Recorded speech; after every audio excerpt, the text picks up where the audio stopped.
Thanks to LastPass for sponsoring a portion of this video. Definitely be sure to check them out at the link in the description. This is why the Xbox One failed. Now, I'm excited to announce that Xbox One will launch this November in 21 markets around the world at $499 in the US. Did you catch that? That was the moment right there that sealed the fate of the Xbox One. A few short hours later, Sony announced the more powerful and cheaper PlayStation 4, and with one simple video, they cemented their dominance over the generation of consoles. What went wrong? Now that we're on the cusp of a new console generation, it's easy to forget that there actually was a lot that the Xbox One brought to the table. Now, when you look back at the Xbox 360, it was of course massively successful and still to this day the most popular Xbox of all time, but it went about things in a very different way than the Xbox One, where Microsoft opted to go for a little bit of a safer strategy, and they chose AMD to build not only the CPU but also the GPU in one contained SoC. Essentially, this meant that the Xbox One was, for all intents and purposes, very, very similar to a Windows gaming PC. For years, PC gamers complained that the Xbox 360 and PlayStation 3 were holding them back, and there was a lot of truth to that. So not only were these consoles based on very different architectures, but ultimately they were only running with about a half a gigabyte of memory, which, especially when you consider what kind of games were able to be pulled off with such a tiny amount of RAM and running off of DVD drives, it is kind of incredible. But there's no doubt that for years, those consoles were really holding back the PC space. Both Sony and Microsoft chose AMD to build their next generation, but they're also pretty heavily constrained. Remember, this is AMD before the days of Ryzen that we of course are getting on this next generation of consoles. Instead, AMD at the time on the desktop were pushing their bulldozer-based FX CPUs, which sucked, I think would be a nice way of putting it, which really meant that the only thing that was really suitable for a console were their much smaller and much weaker Jaguar mobile-based CPU cores. This, in many scenarios, meant that the brand new 8-core chips inside the PS4 and Xbox One were actually not as powerful as the CPUs on the Xbox 360 and specifically on the PlayStation 3. So, trade-offs.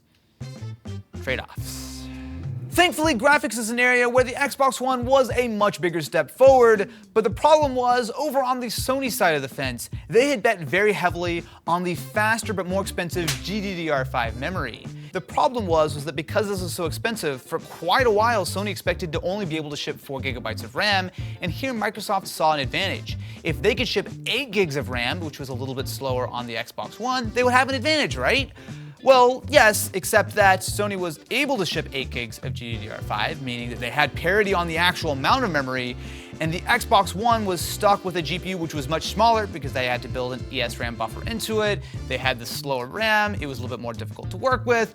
It was a bet that just didn't pay off, and it meant that the entire history of the Xbox One has had it trailing pretty significantly the performance of the PlayStation 4, which, let's not forget, was also cheaper at the same time. So E3 2013 was my very first E3, and that was the show where both the Xbox One and PlayStation 4 were shown off for the very first time. Or at least, technically the Xbox One did have a briefing a couple weeks before, but it was basically an hour and a half of TV.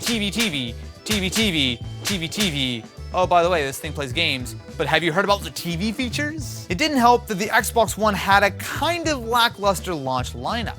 Sure, games like Forza looked great, but when you look at that side by side with some of the other major titles like Sunset Overdrive and Rise Son of Rome, those were pretty looking games, they were fun, but they weren't really console sellers. Especially when you put that alongside the fact that while Microsoft had a huge lead with indie developers back on the Xbox Live Arcade days, by the time the Xbox One came out, that was pretty much completely thrown away. And guess who was there to scoop up all those indies? Well, of course, it was Sony and their brand new PlayStation 4. Kind of see where I'm going with this one. Probably the biggest issue was around Xbox's very aggressive DRM strategy. So the first thing was, all games, even the physical ones, were tied to your Xbox Live account. Now, that on the surface might not seem like a bad thing. Obviously, all of our digital games do that today. However, the problem was that even the physical DVD that you would have gone out and bought, or physical Blu-ray, that would have been tied to you permanently. So that meant a couple of things. There were some upsides. So for example, you could share with up to 10 of your family members, and you could actually share an Xbox game with one of your Xbox Live friends. Now you had to do that only once, so you couldn't just be constantly swapping back and forth, and it had to be in their possession for at least 30 days, but that was theoretically a cool feature. The problem though was that you had to be online every 24 hours. So the thing is, this was where a lot of people got very upset, because before the Xbox One had actually been announced, Microsoft had kind of made some waves and like, oh no, it won't be always online, and then they immediately were like, oh yeah, it's always online. By far the biggest issue though was no trade-ins. Kind of? Okay, so the rule was publishers, the individual game publishers, could actually choose what they wanted to allow you to do with the physical games that you bought. So obviously right now the ultimate policy was that you buy it, you sell it, it's just super simple. But back in the Xbox One when they first announced it, essentially if a publisher wanted to, they could say, oh, you know what? That physical copy, you can never sell it again, it can never be reactivated by anyone ever. Or alternatively, they could have charged you 10, 20 bucks, whatever they wanted, to reactivate that code for the game. This, I don't need to tell you, went over just about as well as you might expected. Ultimately, this meant that the head of Xbox at the time, Don Matrick, was very swiftly fired, like within a couple of weeks of this first E3 presentation. And with that, the Xbox One, while it was now on a much better path, they pretty much walked back all of this to the policies that we know today.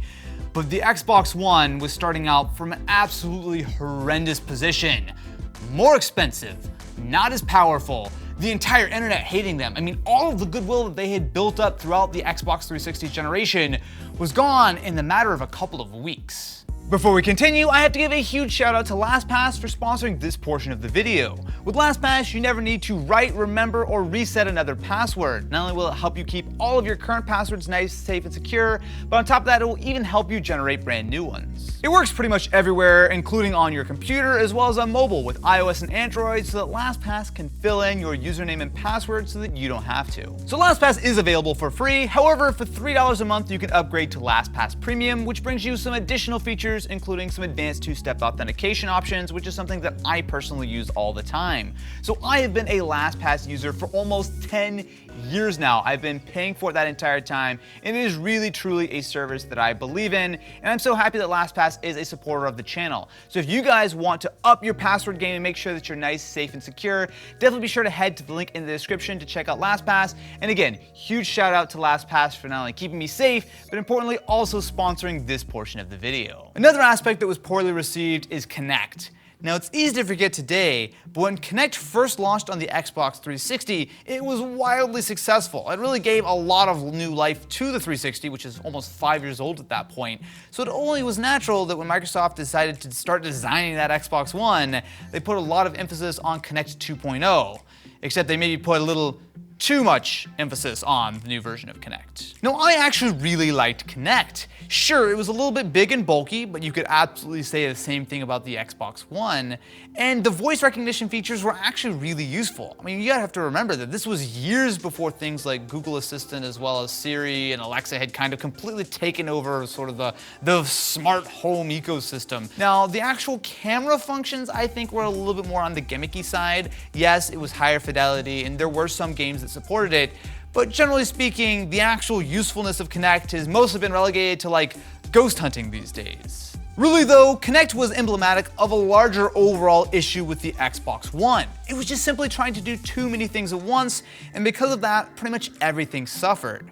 So, for example, when Xbox first came out and they had their famous TV sort of presentation, they focused obviously very heavily on the media functions, some of which were cool. But things like the HDMI input to allow you to route something like your cable box in to function as a DVR were theoretically cool, but it was never fully realized and ultimately scrapped several years into the Xbox One's life cycle. Less than a year after the Xbox One launched, they removed the requirement that you always had to use Kinect and then started actually selling an Xbox One without it included in the box at all, bringing the price down to $400 and finally reaching price parity with the PlayStation 4.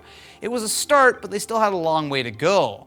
The next major focus they had was backwards compatibility. Now this is actually something that Microsoft had laid the groundwork for years before the Xbox One had even shipped, and when you look at the way that they approached it as opposed to a company like Sony, it was very, very different. So say when the PS2 came out, the way it was able to play PlayStation 1 games was by physically including the processor from the PlayStation 1 on board. It was the same thing for the launch PS3s. With the Xbox One, Microsoft had an idea that that is what they wanted to do from a very early time. So they actually did some things like building in some of the core functions of the Xbox 360, like the texture processing, into the Xbox One chip from day one. So when speaking with people on the Xbox team, specifically on the backwards compatibility side of the house, it's interesting to see just how much work they've put into this. So as soon as Phil Spencer came in, he really made a major effort to start putting a lot of energy into backwards compatibility. And when you think about where Xbox was in 2014, 2015, it made a lot of sense. Sony had pretty much completely abandoned any hope of backwards compatibility for the PlayStation 4, short of something like PlayStation Now, which I guess if you want to pay to stream last-gen games, sure, have fun, but they knew that this was something that could make a real difference. This ultimately came to fruition pretty quickly. At E3 2015, so this is 2 years after the initial launch of the Xbox One, they announced that they were bringing Xbox 360 games to the platform, and pretty quickly, the games were coming in at a very rapid rate.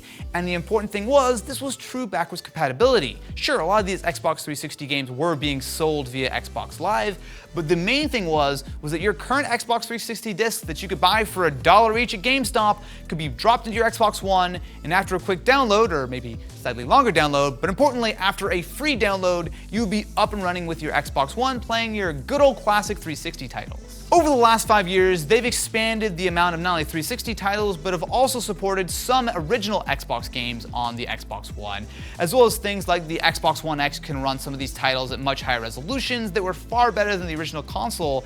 It's very impressive, and ultimately, as we look toward the next generation, all of the work that Microsoft put into that backwards compatibility is being ported over almost entirely to the Xbox Series X. Sure, the PlayStation 5 will be able to play some PS4 games, but there's a difference between some of your previous games versus the Xbox Series X, which can claim that it can almost play every single Xbox game ever, regardless of which platform it was made for. Now, if we're talking legacy, one of the things that was introduced with the Xbox One's generation is Xbox Game Pass. Now, if you're not familiar, this is essentially Microsoft's attempt at building the Netflix of gaming. So from anywhere from $5 to $15 a month based on your plan, you get access to hundreds of games on Xbox, on PC, you get things like streaming games via xCloud, as well as things like Xbox Live Gold all bundled in. And these aren't just sort of cheap whatever games. You're getting high quality top tier titles like Halo Infinite, like Forza, Gears, Flight Simulator, as well as a lot of other third-party titles. Now, to me, I think this is really where the Xbox brand goes forward. Who cares if they sell you an Xbox Series X, or an Xbox One, or a PC, whatever the case is. I think Microsoft are going to make their money on selling you the subscription to the Game Pass. And honestly, as a consumer, I think it's a pretty good deal. So the thing is, no one is going to look back on the Xbox One and consider it to be a successful console. Sure, it wasn't a huge failure like some other major consoles of the past. When you look at it side by side with other Xboxes, sure, it did outsell the original Xbox, but it came nowhere near to selling the same amount of units as the Xbox 360. And when you look at it side by side with the PlayStation 4, it was outsold over 2 to 1. But with a console like the Xbox One X retaking the world's most powerful console crown, and later the Xbox Series X holding onto that crown, I do think Microsoft have pretty much completed their apology tour and have finally gotten the Xbox brand back to where it was in the good old days of the Xbox 360. The Xbox One didn't have a smooth run of it, but it did make a lot of huge leaps forward, which while maybe wasn't enough to save the console itself, at the very least puts the Xbox brand as well as the Xbox Series X in good shape going forward. And it's hard to argue with building versus giving up. Oh, that was a really dark way to end the video. Thank you for watching though. Hopefully you enjoyed. Make sure to subscribe for more console content like this. As you might imagine, plenty of news and plenty of other videos like this are going to be coming for many years to come. As long as I keep getting Xboxes and PlayStations to talk about.